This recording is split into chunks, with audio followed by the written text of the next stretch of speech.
Good Wednesday afternoon to you, 4 o'clock time for Sports4CLE. Hope you're having a good afternoon. Thanks for joining us. Browns back on the practice field out in Berea, getting ready for Sunday's game at home against the New York Giants, who are 0-2 on the year. Longtime Browns beat reporter Tony Grossi on what he expects to see from Deshaun Watson. He did play better, and it was not a great environment. You know, the humidity of the day, occasional rain on the road, a team he played against that was desperate to win too. And as the coach said numerous times after the game, he never blinked. He had some good plays early. He had some bad plays late. He also had his team, his offense, self-implode around him again, like against Dallas. Only this time, they persevered and won the game. So, I thought it was improvement. With that, let's welcome in Mac Robinson from 92.3 The Fan. Mac, you know I've been a guy that thought Watson would be good, and I got to be honest, week one concerned me a lot. If I'd have seen this week one, I'd be like, yep, he's going to be back. We're going to be in pretty good shape. I'm still, quite honestly, I'm not sure what to expect from Watson week to week. And it's not great, but that's kind of where I'm at with it. And Dave, that's totally fair. Like, I think that's the thing is that, you know, we hadn't seen him in the preseason at this point. And again, we hadn't seen him since he played in Baltimore last year, where, again, he did have a great second half of the year, but you didn't know what you were going to get from Deshaun Watson. And obviously, you know, week one, I think you put it very kindly, it was abysmal to watch. And, you know, being in the stadium to see that, it didn't look good. And again, for Browns fans, you know, if there's anything that we know, it's bad quarterback play. And we were used to seeing that quarterback play, and we saw that against the Cowboys. But what I saw against the Jaguars, at least, was, you know, a more confident Deshaun Watson, somebody that was willing to, you know, just let it rip down the field. And, you know, again, just somebody that felt more confident in what he was seeing on the field. And, you know, seeing the way that he was attacking the defense, obviously doing it both from the pocket and also going off script. You know, I thought that it was encouraging to see both. And like you said, you know, I think that it's week to week. You're not really sure what you're going to get from Deshaun. But I also do think that this is them slowly building that new offense. And I know Deshaun talked about it in his press conference earlier today of the fact that, look, this is their against the Cowboys. It was their first live game action that they had all worked together with the new offensive staff and as an offense together. So, you know, getting a chance to see that and see them develop as the season goes along is something that I'm going to be watching. And I'm really going to be excited to see how it develops as it goes on this season. Yeah, again, my reaction was, boy, that's kind of what I expected to see last week. So you mentioned Deshaun Watson. He talked about the chemistry he has with Jeudy and kind of creating those off-schedule plays. He's just been in the right spots at the right time. And I tell all my guys is just to be able to, you know, the play is never over until it's over. So, you know, you never know when the ball might come to you regardless if I'm looking your direction or not. So just constantly, you know, playing to the final whistle. That's always been my motto since I've been growing up. And, yeah, he's just been in the right spots and been making big plays for us. Yeah, I mean, that's always been part of my game since high school, college, even in the pros. I mean, I've always been that type of player to, you know, try to make the first two guys miss and then get, you know, make something happen after that. So, yeah, it's just something that is just part of me, I guess. And Mac, Jeudy has been needed because Njoku injured, Amari Cooper kind of in a little bit of a funk the first couple of games. Yeah, and on top of that, Elijah Moore having a few drops as well. You know, he's been somebody that's been a breath of fresh air, and honestly, he's that secondary, you know, wide receiver that you need, that second wide receiver next to Amari Cooper. You know, when Amari Cooper is firing on all cylinders, all of a sudden Jerry Jeudy's taking those targets as well, and he's able to add that deep threat and somebody that, you know, can really create plays. And I've really been impressed, not only with his hands, but also the footwork that he's had near the sidelines. A couple of great plays where he's been able to, you know, not only focus on catching the ball and bringing it in, but also keeping his feet in bounds. He's really been doing a great job of going off script. And, you know, while last year you saw, you know, a lot of success from Amari Cooper, you know, going, you know, in in those timing plays with Joe Flacco, especially. I think that what you've seen from Jerry Jeudy is that he's been able to, really develop a rhythm there with Deshaun Watson when he goes outside of the pocket and really finding those different pockets in the defense in order to find a way to get open and be ready when the ball comes his way, like Deshaun mentioned. All right, so this is a graph that will kind of show you wide receiver play.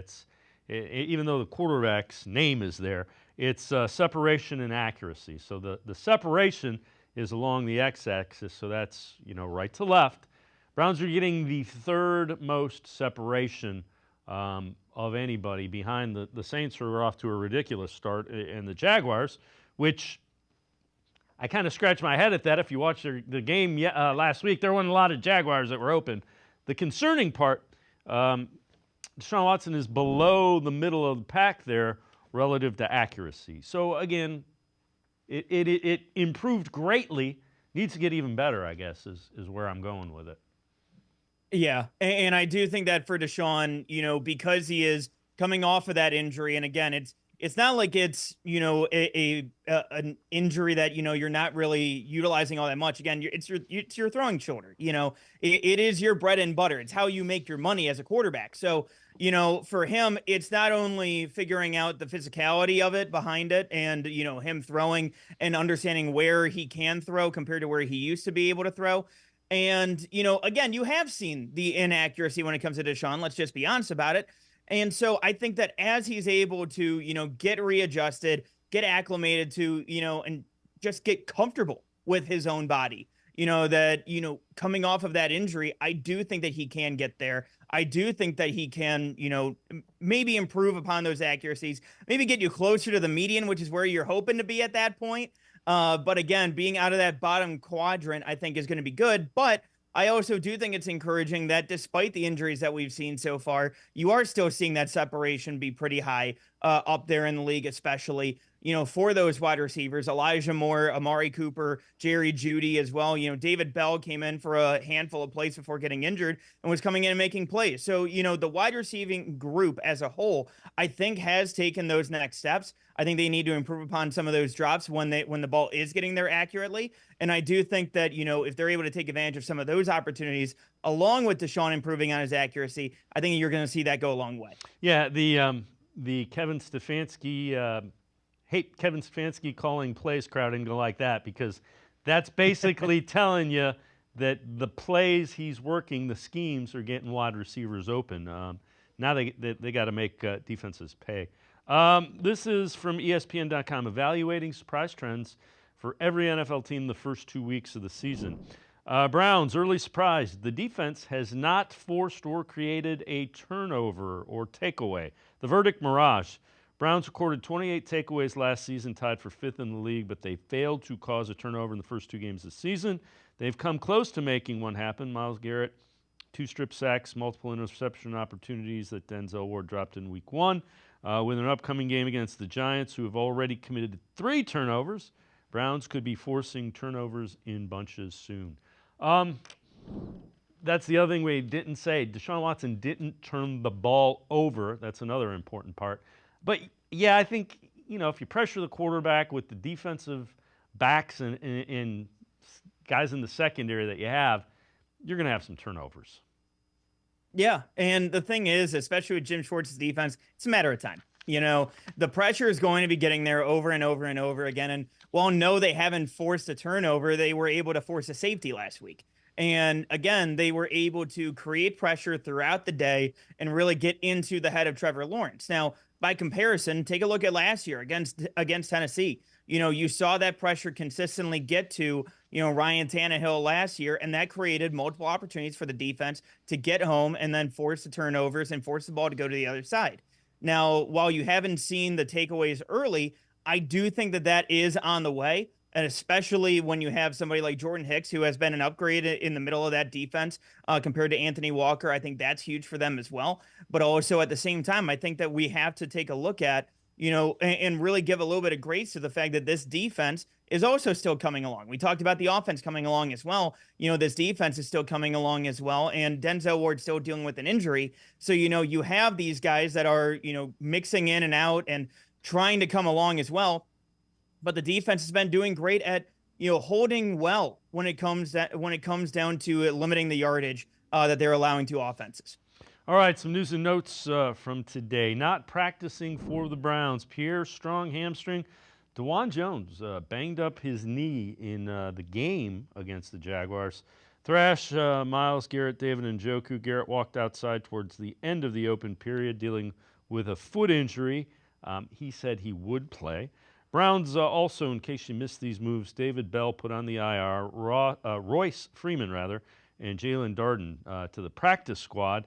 And also, Kevin Stefanski hopeful that Denzel Ward can play more than the 11 snaps that he did against the Jaguars when he goes against the Giants. We'll see. David Njoku unlikely to play. And, Mac, here's the thing.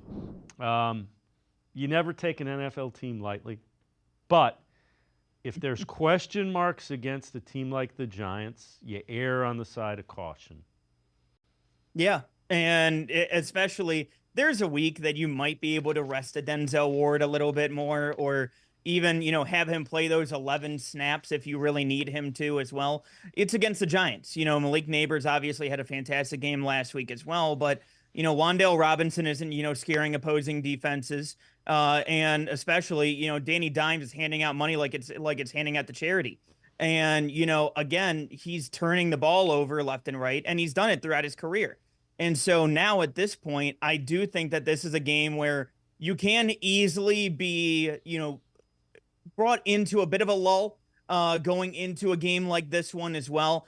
Almost kind of like the Arizona Cardinals game last year. We kind of talked about it in the same way where, hey, you know what? This is a bad team, at least currently, when you're starting Clayton Tune. But at the same time, there are still players on there that you do have to worry about as well. But at the same time, looking at this Giants team, I do think that you can maybe rest a few guys, give them that extra step, especially, coming up with a huge 3-game road stand that you have coming up, especially with a big test going up against a Raiders team that, is coming off of a win against the Ravens, but also you have to deal with the Philadelphia Eagles on that same road trip as well. Yeah, and again, I'm just saying if they're not 100%, you err on the side of caution. And I'm not taking the Giants lightly. Giants can beat the Browns. There's no question about it. All right, Mac Robinson and I can step aside, take a quick time out on the side of the break. We'll head to the voicemail of Truth and Reason. Sports4CLE. We'll be right back. Stay with us. You know what I think? I don't think you have the stones. Oh, I've got the stones. I think you're the one that don't have the stones. Let's settle this once and for all. Amble up to the 4 new Ohio Lottery scratch-offs with all kinds of stones. Gemstones, diamond, emerald, sapphire, and ruby 10s. $10 each. 10 times multipliers. 2 fast spots for quick draw wins of up to $100 and a $500,000 grand prize. Which one will you get when you order them up? Well, that's just the luck of the draw.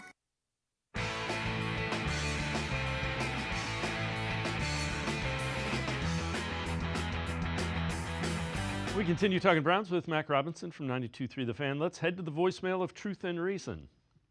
Hey, guys. There's a lot of talk about the offense and their lack of an identity. Maybe they just want a balanced attack, 50-50 run-pass, or just take what the defense gives you philosophy based on how the game is playing out. Or go to a particular team's weakness on a given Sunday and exploit it in the game plan while still showing that AFC North toughness. We have weapons all across the board, and I think Deshaun can manage it all quite well. What are your thoughts? Go Browns. As always, appreciate all the voicemails. I understand, Mac, what our voicemailers calling is saying, but you kind of got to know who you are so when you get into a tough – and it's going to take a while. It's not like, this is what we are, let's go do it. You gotta figure out what you do well, and that becomes your identity. Yeah, and I think that, even calling back to last season, what did the Browns do really well when Joe Flacco became their quarterback? It was play action passing. And, when it came down to it near the end of the game, you would see Joe Flacco go into those play action passes. And so I think it takes a little bit, and especially with a new offensive staff and again, Ken Dorsey and company all coming in and getting familiarized with each other and, what the team does well, what the team doesn't do as well. I think that it is a bit of a learning experience and there is a bit of a learning curve to see, what does this team do well? You can do it well on the practice field, but until you go up against other teams, that's when you find out who you are and what you do well as a team. And so, again, getting a chance to see that and see how these players mesh well with each other, I do think that that's going to be a bit of a learning experience so far this season. And again, I think that with the weapons that the Browns have at wide receiver, I do think that they can lean more on the passing game than they have in the past. But I do think that it will be interesting to see how they situate the running game. I thought that, despite the fact that he wasn't as efficient on Sunday, Deontay Foreman, I thought was fantastic. I really thought that he had a lot of pop to his game, especially, and almost was like when Kareem Hunt had a little bit more speed a couple years ago, especially. But, you had that battering ram and was more north-south rather than east and west, which I think we've seen from Pierre Strong as well as, Jerome Ford so far this season. So I think that when they're more decisive, you can lean more on the running game, but also as the offensive line gets used to each other, that's going to come with time as well. So I think that it's kind of a feeling out process, and I think it's too early to say, what is the team's identity currently with this new offensive staff, but I do think that we'll get to that at some point here in the very near future. Kevin Stefanski was asked about, finding an offensive identity for a team. I think every football team should have an identity for certain. I think oftentimes how you play game to game changes because game plans change and the availability of players change. So you may change the style of play week to week, sometimes quarter to quarter, but there are things that are non-negotiables that you believe in. Yes. This offense's identity right now. Yeah, I wouldn't get too specific in what we're doing, other than to say we want to score some points, protect the football, play complementary ball. And to the caller's point, it may vary week to week. Kevin Stefanski's teams are gonna always run the football, and you saw that. If they have to bring in 7 linemen like they did with Zinter playing tight end and Nick Harris playing fullback, they're going to do that, and they'll bludgeon teams that way then. Yeah, and, I think it's funny, too, because you mentioned, bringing the extra offensive linemen, but they also, are among the league's leaders in going empty set and, going with the empty set formation. So you have the offensive linemen coming in, and then you also still have the duality of being able to go empty set with your wide receivers. And again, like you said, it might vary week to week, depending on what team you're playing, depending on how they play as well. But the fact that you have that versatility to be able to play both ways, I think is interesting. But I do think that for them, it's going to come over time, especially. And again, I do appreciate the Kevin Stefanski answer that he mixes in there every single week. But, for him scoring points, I get what you're trying to say. But at the same time, I do think that there is going to be a little bit of get those first downs, be more methodical. I think that that's more the way that we look at it versus, run versus pass. If you look at this past week, yes, they were able to get more yards on the ground, especially with Foreman and with Ford, especially there as well. But if you go ahead and look at the way that they were attacking the first down markers with the passing game, if you see the way that they had those long 10 play plus drives, throughout the game, I think that could be an identity rather than, do we pass the ball or do we run the ball? We eat a chunk of clock, whether we're passing it or running it. We're taking clock off. We're taking clock off regardless. So, big play in the game, probably the biggest play in the game. The punt, maybe. The sack by Alex Wright. Take a look at these numbers for Alex Wright since Week 15 last year, last 6 games. 11 pressures, 5 sacks, which, by the way, leads the team. 6 TFLs, 2 forced fumbles, 17 combined tackles, that big safety. He did have a sack in his first 29 games before that. Bottom line is Alex Wright's developing into a really good rotational defensive end. So there's another one that they took 3rd, 4th round, I forget when it was, from a smaller school that they have developed. He was in the 3rd round, the same draft that MJ Emerson was taken. And again, it's development. That's where you appreciate the coaching staff and where when you have good continuity, it actually works. And I think that's the one thing that we can actually see is the development over these past few years.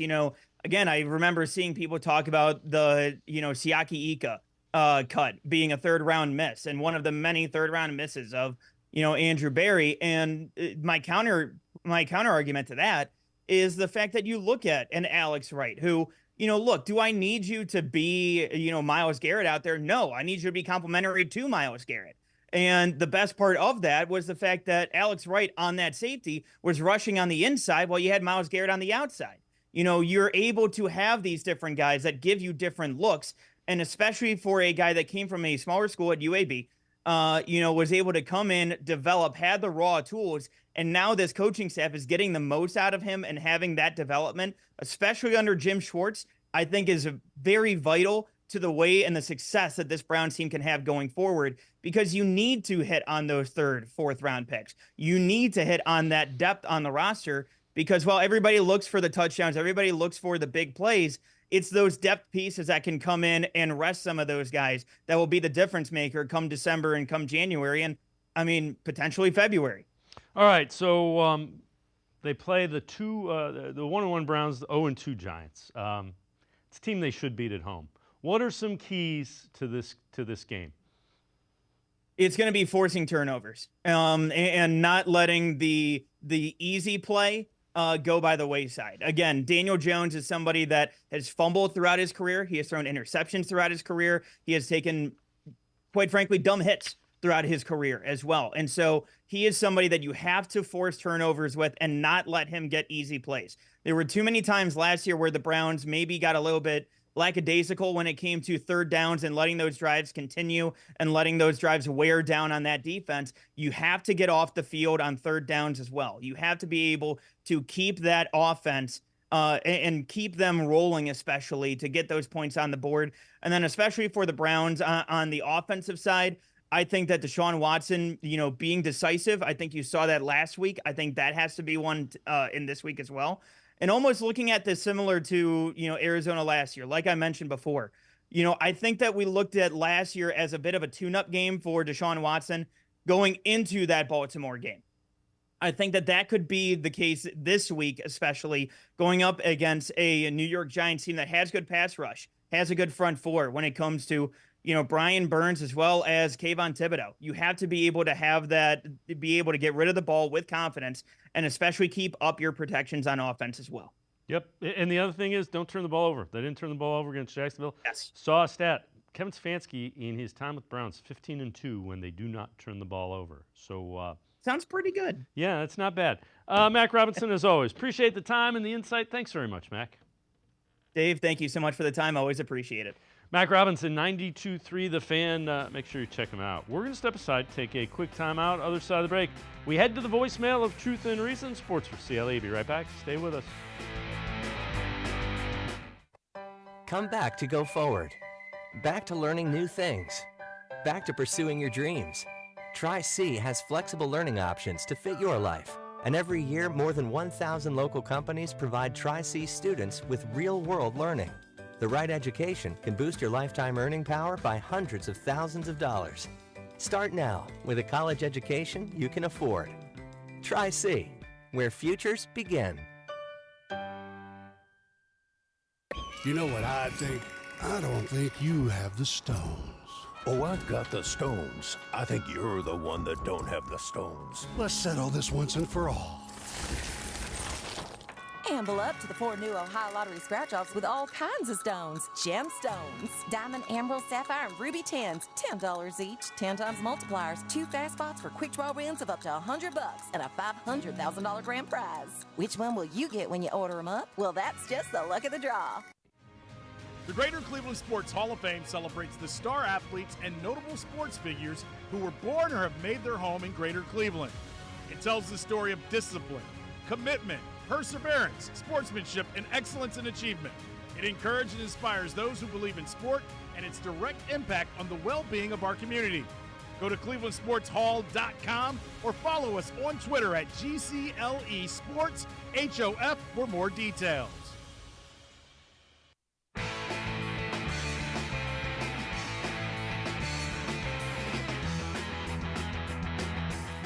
We continue talking Browns on Sports for CLE. Let's head to the voicemail of Truth and Reason.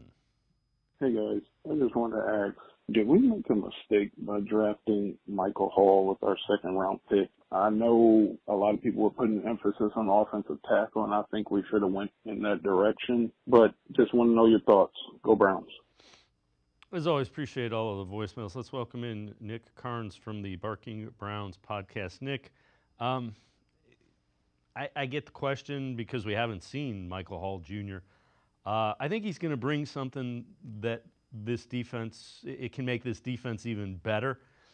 Having said that, if there was a tackle that they really liked, sure would like to be able to trot him out there right about now.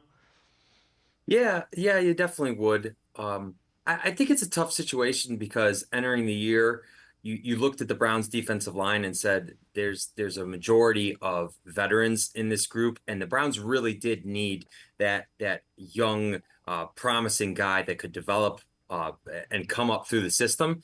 And so I totally understand why they took Michael Hall, especially because all offseason they told us they were under the impression that both Jedrick Wills and Jack Conklin were progressing well and were most likely gonna be ready to play. Now I know that hasn't happened, but if the team was under the impression that the tackle situation was in a better spot than it was, I can understand why they would select Michael Hall in that spot rather than going with a tackle. Yeah, again, Hall, and we haven't had a chance to see him.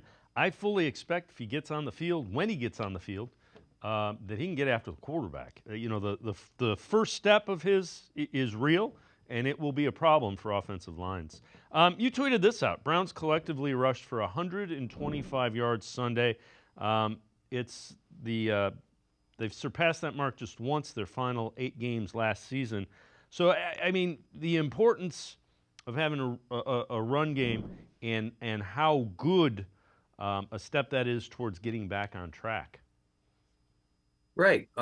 Even last year when the Browns had the explosive passing offense and were leading the league in passing, they still weren't able to find any success on the ground. And I think it did, even though the offense was exciting, it did hamper them at times, especially putting games away. And you fast forward to this year, and the Browns were continually behind the sticks week 1, and I think that was one of the biggest problems they had. They weren't able to get anything going on first down, and they were they allowed defenses to just pin their ears back because they weren't having any success in the run game, and the play action game wasn't working either. Now, when they're able to get this rushing attack, it was nice to see Deontay Foreman, by the way. I was really confused as to why we didn't week 1, but they featured him a lot more in 2, and between Ford and Foreman, and even Deshaun, who rushed for 20 yards. I just think having that balanced attack on offense is a far better way to get yourself ahead of the sticks rather than behind them. And it was great to see because even with the offensive line, the tackle situation as it is, I thought that was a pretty big step in the right direction. Yeah, and the 7 offensive linemen were used. Harris is a fullback and Zach Zinter. You do whatever you need to do to win that battle up front. I see it. So along those lines, Andrew Siciliano tweets this out. Most passing attempts through 2 weeks. Jared Goff has thrown the ball the most, 83 times. Watson, second most in the league, 79. Bo Nix, 77. Stafford, 76. Lamar Jackson, 75. It is not something you want to be in the top of passing attempts. Combined record of those quarterbacks, 2-8. And that kind of goes back to they need to be able to run the ball to set things up. Right. If you're becoming one-dimensional on offense, you're a lot easier to defend. And I think we saw that week 1, whereas we got more offensive success week 2 when the Jaguars couldn't simply say we're gonna rush Deshaun Watson and try to, if he can't beat us, we're not going to get beat.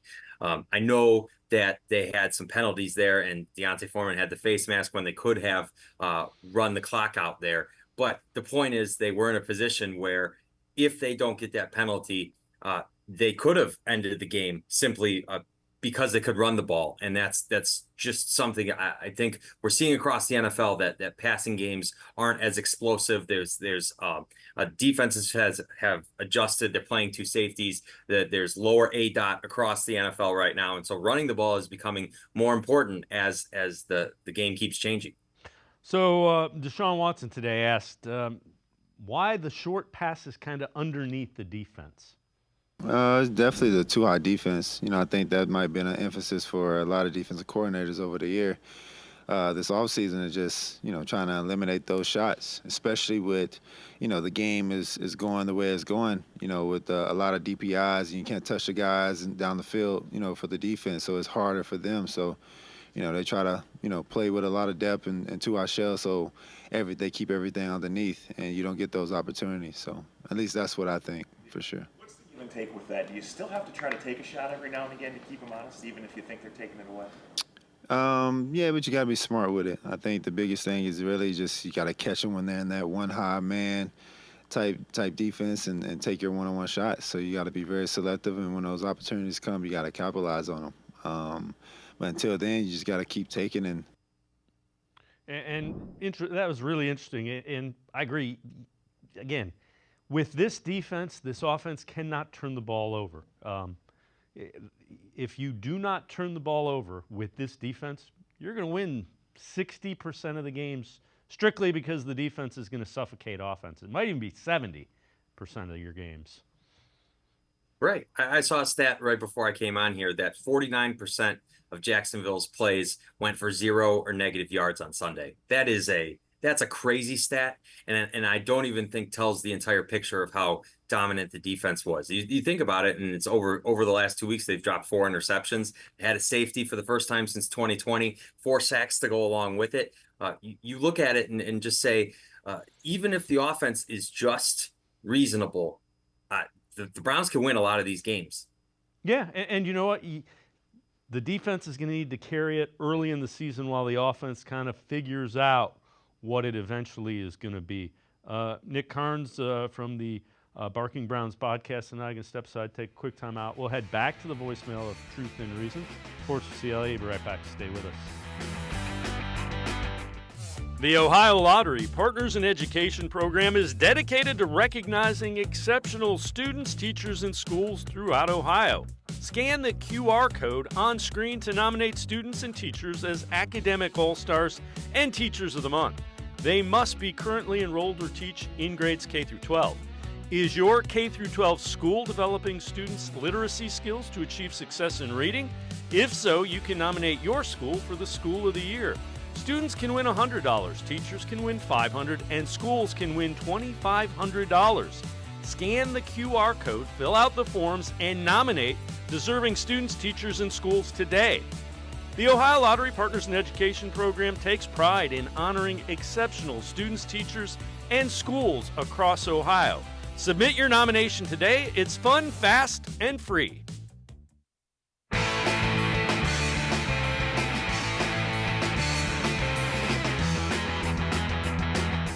We continue talking Browns with Nick Karns from the Barking Browns podcast.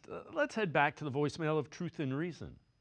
Hey, Dave Franklin, Cleveland. I had a brainstorm. Would you do the deal with Deshaun Watson straight up for Bryce Young, and then Stefanski can then install his own offense into this kid's head and be like roll out, roll out, roll out, drop back? You know what I'm saying? I think the kid could be good in a system like that. Please let me know what you think, man.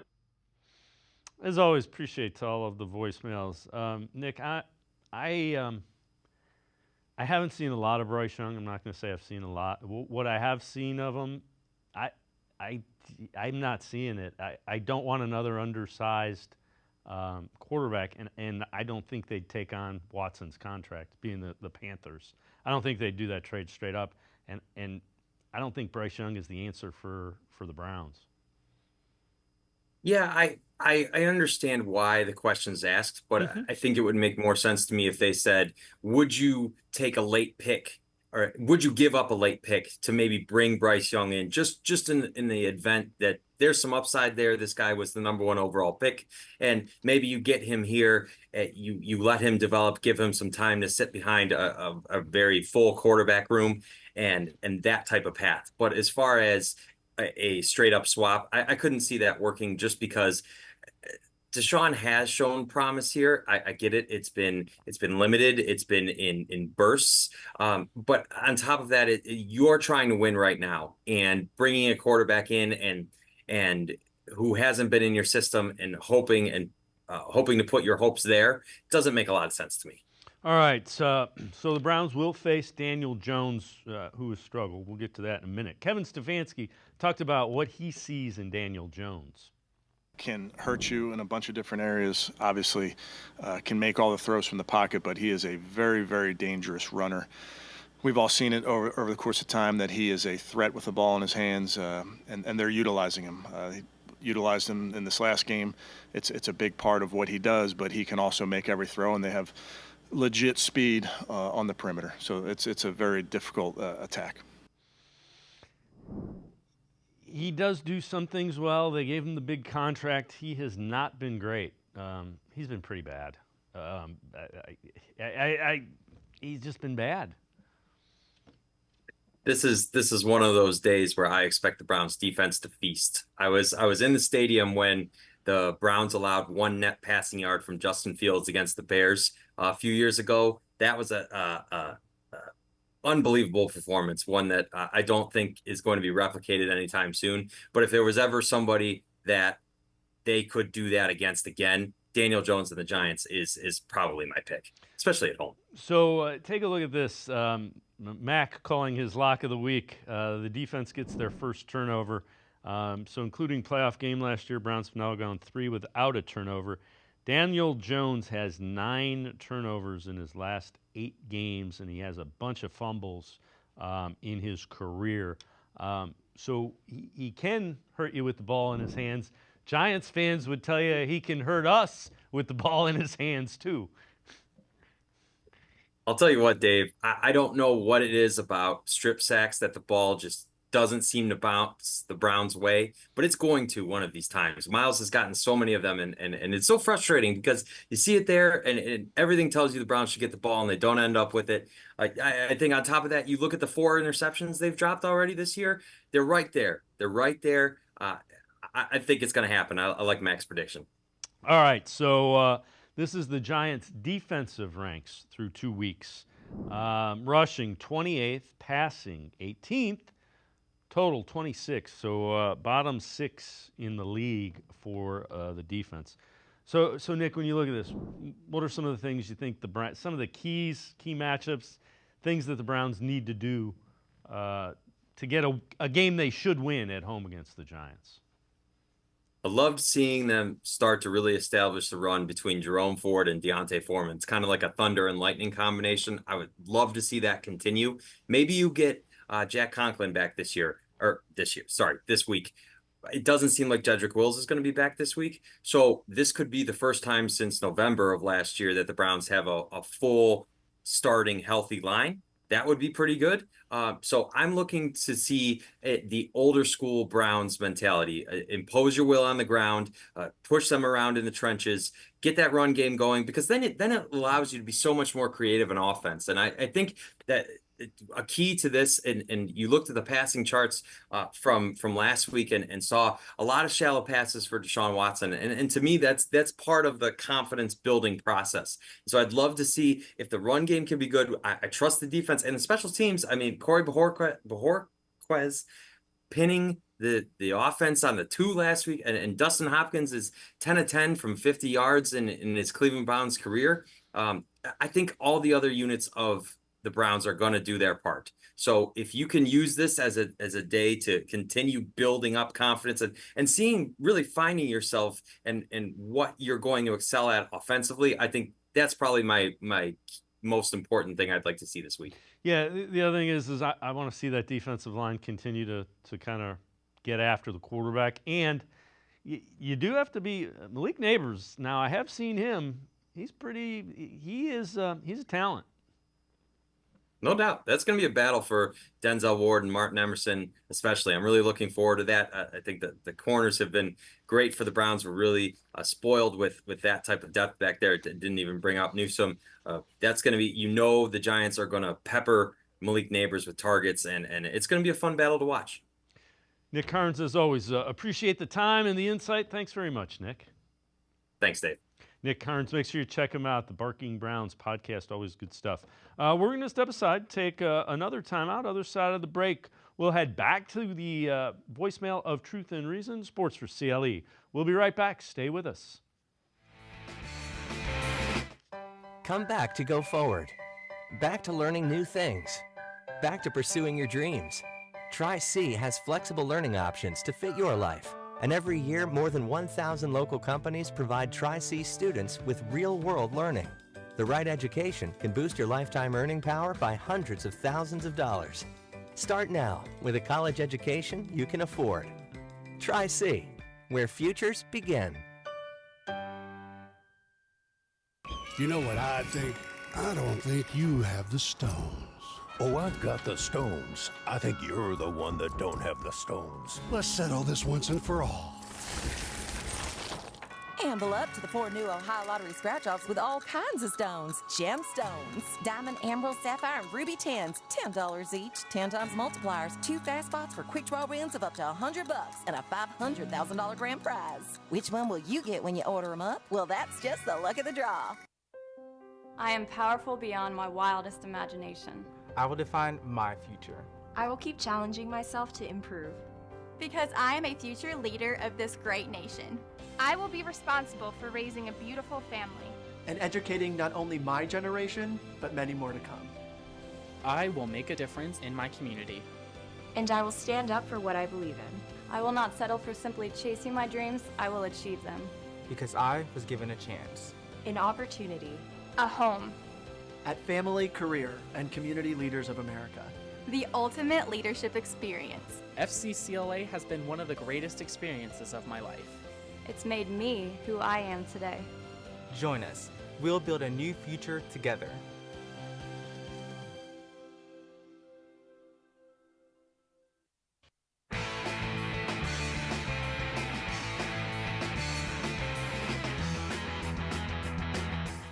We continue talking Browns on Sports4CLE. Let's head back to the voicemail of Truth and Reason. Hey, Dave, talking about the offensive line. You said Jack Conklin played left tackle at Michigan State. Cedric Wills played right tackle at Alabama, if I ain't mistaken. Put them in their natural positions. Why is it always I get a right tackle and try to turn them into a left? That's their natural position. Let them play it. See how it works out. Can't hurt. All right, I love you, brother. You and the family be safe. Goodbye. As always, appreciate all of the voicemails. Let's welcome in Xavier Crocker, Chef Zay, from the CrocPot Podcast. Also writes for CrocPotCLE.com. You know, Chef Zay, I thought they might do that in training camp this year. They'd get a look at that at least. Neither guy was able to practice, and it's been a little bit since either guy has played their natural position. So I don't know that you do that heading into the regular season. But I think if it works, I'm willing to listen to anything. You know, I think if it was gonna work, we probably would have saw a glimpse of it during training camp. You know, they talked about how this was, I don't know, there were a bunch of reports, Dale Ryder, Mary Kay, and the list goes on. They talked about how this was the worst offensive line performance we've ever seen throughout training camp. And, you know, we saw a little bit of that throughout the first week. I was interested to see Jed potentially moving back over to that right side and seeing what DeJuan Jones can maybe do. I'm even more intrigued to see if Jack Conklin could potentially, you know, take over that left tackle position. But whatever's working, I don't care who's playing where. Let's just figure it out. Yeah, and it needs to get corrected. I think we know that you don't want to rely on James Hudson other than like stopgap as your, you know, swing tackle, your fifth tackle, whatever you want to call him. You don't want to start him at left tackle. I think it's almost unfair to ask him to do that. You know, he's done a pretty good job since being here. He's always been kind of that bridge guy for us. So a lot of credit to Hudson. But you definitely need to figure out that spot because as you can see, Deshaun Watson was throwing a lot of targets over to that left side. It seems to be one of his favorite sides. So his blind side, we already know that. You want that to be solidified one way, shape, or form, whether it be Hudson, whether it be Conklin, whether it be Jed. Just any, you know, if you want to try it this week, go ahead. The Giants should be a good tune-up match for you. All right. What about Deshaun Watson's bounce back week? What did you think? You know, I was a big fan of what I saw. I was sitting front row in the game, you know, and as soon as I get out of the game, I'm thinking there'll be a little bit of positivity flowing that way. And sure enough, nothing was flowing in that direction.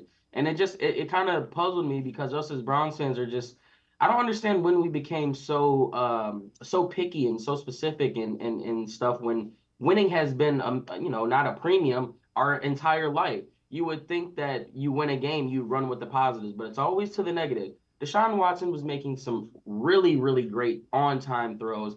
The 2 deep balls that he did have in this game were I mean, you can say that we're 2020 Deshaun Watson if you really want to. They all want to point to the dink and dunk stuff that he's done. And quite frankly, we saw another chart that was worse than that. Patrick Mahomes threw 13 of his 18 completions behind the line of scrimmage. So it's all part of the rhythm. It's all part of him taking that next step to the guy that we hope he can be. And no one wants to even take a look at those baby steps. But me, on the other hand, I enjoyed it. Yeah, if it would have been week 1, I would have been like, man, that's more of what I expect from Deshaun Watson. I'm concerned. I want to see him stack some good weeks back to back. And you know what? It starts with if he's able to play a 3rd game in a row and get to a 4th game in a row, he wasn't able to play 4 games in a row all of last year. That's how in and out of the lineup he was. And it's tough to do anything, especially it's tough to play quarterback at any level, especially in the NFL, if you're in 2 weeks, out 3 weeks, in 2 weeks. So let's see him get into a rhythm and get into a comfort level with the other 11 guys that are on the field with him. You said a big thing there. The other 10 guys, 11 guys on there. Like, it's not just solely on Deshaun Watson. Everyone was talking week 1 about how we solely lost because of him. But there's 10 other guys out there on that field. The offensive line didn't look great. Coaching clearly didn't have the guys prepared as well as they should have been. But if you want to see, everyone expects Deshaun Watson to just flip a switch and be back 400 yards, 3 touchdowns a game. Like you said, we haven't seen a 4 or 5 game stretch of Deshaun Watson in a row. So the rhythm has never really quite been there as long as he's been here. Let's see what he can do this week. You've got a really favorable matchup coming up these next few weeks to where you can potentially open up the offense a little bit more and showcase what we all want to see. But in the meantime, as long as we're winning games, I'm not going to go too deep into anything. No, I'm with you. The main thing is they won.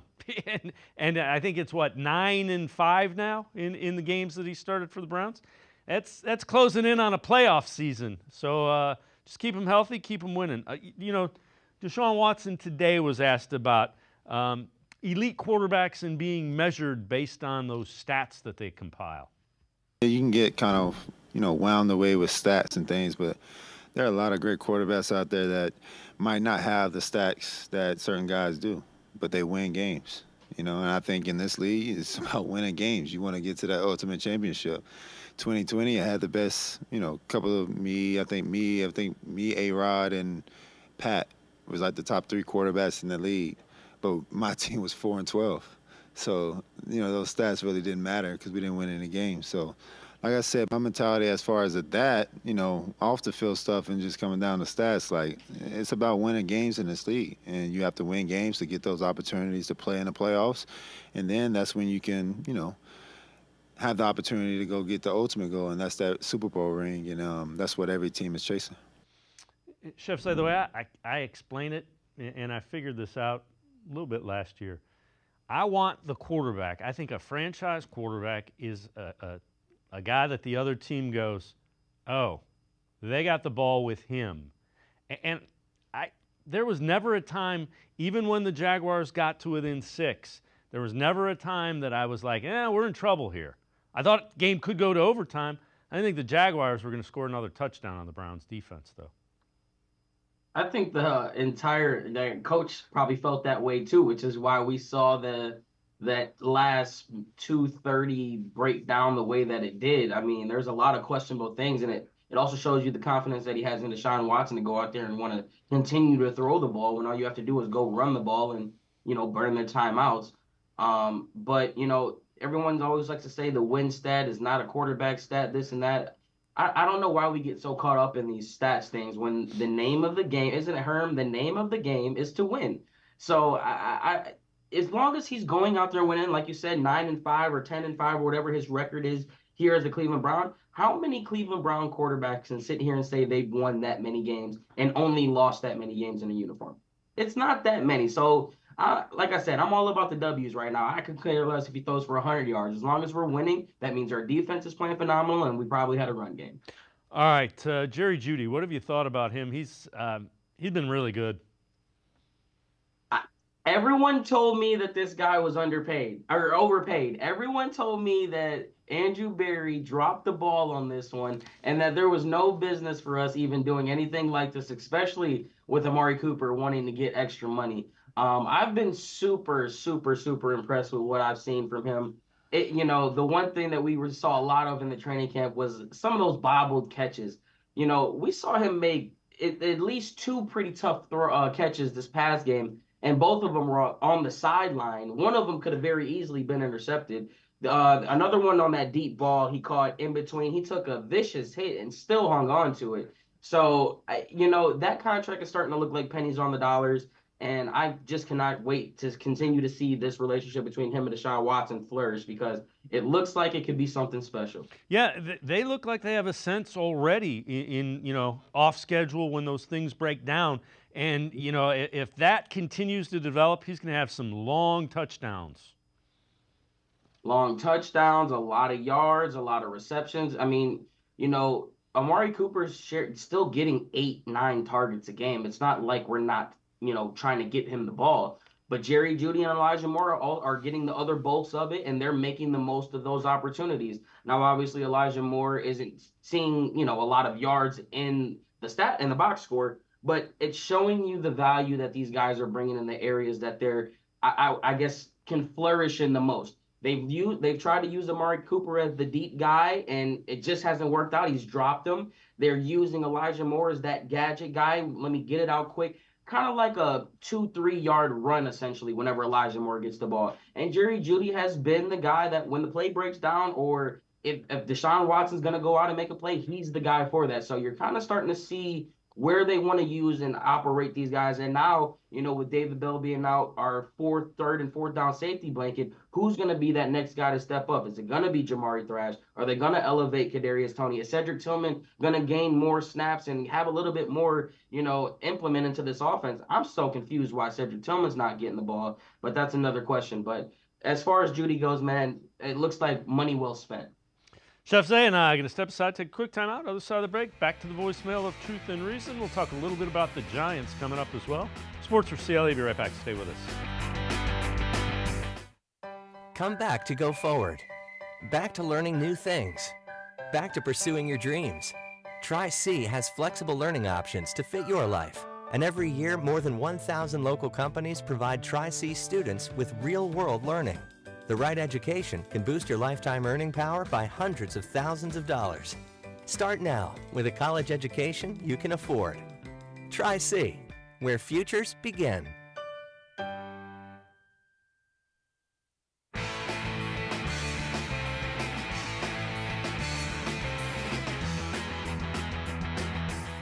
We continue talking Browns with Chef Zay from the CrocPot Podcast, as well as a writer for CrocPotCLE.com. Let's head back to the voicemail of Truth and Reason. Yeah, the idea of trading Garrett is not so far-fetched. Think about this. Yes, he's a beast, and right now he's got the highest trade value we could ever have on this guy. We need the ability to regain all what we lost with the Deshaun Watson deal, and this is the only way to get that draft capital back. We can get a king's ransom for the guy. The positives, he's a beast. The negatives, he's constantly hurt, and he tends to disappear quite a bit. And that's very inconsistent and not good for us. But as long as everybody else thinks he's so great, we can get everything we want out of the deal. So that's why I would say it's a good idea. Thank you. As always, appreciate all the voicemails. I respect your opinion about trading him. I wouldn't trade him. He's 27, I think, and he's still ascending. He's got another 5 or 6 years as the dominant defensive player.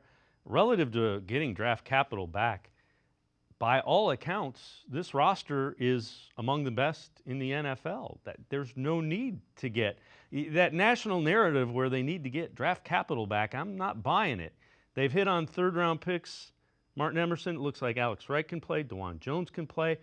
Those are the guys that are moving into starter caliber Pro Bowl type players that you needed with the first-round picks. I would not trade Myles Garrett. That made my stomach hurt on so many levels. What are we talking about? Trading Mount. That should never even cross the mind of not only the football fan, but a GM, a coach. Listen, there are a few things that you need in order to get to that big prize. One of them's a quarterback, one of them's a lockdown corner, and one of them's a defensive tackle. And obviously, you need to have your offensive line secure, whether it be on the left or the right side. You have your defensive end, you have your cornerback, and the questions. Well, I mean, your offensive line has been good for the past 5, 6, 7, 8 years, and your quarterback is the one position that you don't really have questions on. I don't give a dang what you can get in return for Myles Garrett. And I don't care how injury prone he may have been or how inconsistent he can be. 75% of Myles Garrett is probably better than 60% of the league at that position. So all of that stuff is irrelevant. If we want to win and get to the Super Bowl, Myles Garrett is going to be on this team. He's going to be a huge reason why. That's blasphemy. All right, Jeremiah Owusu-Koramoah, another one of those second-round picks. He's been really good. He was asked today just about the start he's off to and how good it is. I'm off to like a spectacular start. I still have stuff to fix, basic stuff to fix too. Like, a lot of those fundamental things that I was, really trying to hone in on last year and continue to grow off of. I think some of those things can be, even better this year. And that's kind of like my focus, just make sure I'm more patient, not guessing, making sure that, I'm not seeing too little or seeing too much. I think that's kind of like what my emphasis is, and just trying to find that middle ground and tempo myself. Jose, I don't know about you. JOK and Grant Delpit have been creating havoc in the backfield for whomever the Browns play. They're like heat-seeking missiles. If one gap's getting blown up, the other one's surely waiting to get blown up, because that means either Grant Delpit's coming off the edge or Jeremiah Owusu-Koramoah is coming through the middle and just destroying plays for tackle for losses. So I'm a huge Grant Delpit is one of my favorite players, and JOK, I mean, you want to talk about a heartbeat of this team. There's Nick Chubb on the offense, and then there's JOK on that defense, because you can feel him every down, every game. I mean, the man's out there with a cast on his hand, and you haven't heard a peep about it. We don't even know what the injury is. So I'm a huge JOK fan, and I can't wait to see him be one of the best in the league. Yeah, he's definitely getting there. And again, both of those guys were second-round picks. So a lot. And again, I know Andrew Berry has missed on picks. He's hit on picks. That's life as an NFL general manager. You get some right, you get some wrong, and you keep building. And he's been able to build a pretty good roster. All right, Giants coming in. What are you watching? What are some things you're watching for Browns-Giants Sunday? This is the perfect game for us to really take that step. Like, we took a couple baby steps, this past week. Our defense looked good. Like a Deshaun Watson looked like he took a step forward. But you got I don't want to say a pretty good, you have a very, very, very good matchup for you, to where not only can you maybe test some things out, but you can really have an opportunity to open up this offense and let Deshaun Watson maybe see how that shoulder is really feeling, who he can really start to trust in certain throws in certain areas. I'd love to see Amari Cooper finally catch a couple passes that are wide open. I'm not worried about Tua at all. I do think there's a little bit of something there to look at, but other than about being worried about it, I'm not so worried about it. The offensive line, what's going to happen with this thing? Is Jack and Jed finally going to play, and is Jed going to be serviceable at it? Like, there's so many questions with this offensive line, and we kind of need to figure that out before that big stretch of football is coming up after this easy stretch. So this is definitely a fine-tuned game, I should say, and we should be able to come out here and look like what we expect them to look like, not what we hope. We should have high expectations for this game. Go out there and get it done. The one thing is, can't come out flat. You cannot, do not take this, get on top of this team and bury them quickly. Exactly. And put your foot on the gas. Like, I'd love to see 35, 40 points put up. That means that, number one, your offense was being aggressive, and two, your defense was being relentless and getting you turnovers and getting the ball back on third and outs and stuff like that. So one thing that Kevin Stefanski is known to do, he'll get a little bit of a cushion in that third, fourth quarter, and next thing you know, we're 3 and out. and now the defense is tired and their offense is moving and we're sitting here playing this panic game. Don't do that. Let's take control of the game and let's put them in the dirt. Yeah, and I'm with you. The other thing that we didn't say about Deshaun Watson, didn't turn the ball over. That was a huge thing in Jacksonville. Again, keep that ball out of the hands of the Giants. Chef Zay, appreciate the time, the insight. Thanks very much. Thanks for having me. Chef Zay, make sure you check him out, the CrocPot Podcast. He is also a writer for CrocPotCLE.com. Really good Browns takes and coverage. That's going to do it for this edition of Sports for CLE. We'll see you back here tomorrow at 4 o'clock. Have a great night, everybody. See you tomorrow at 4 on Sports for CLE.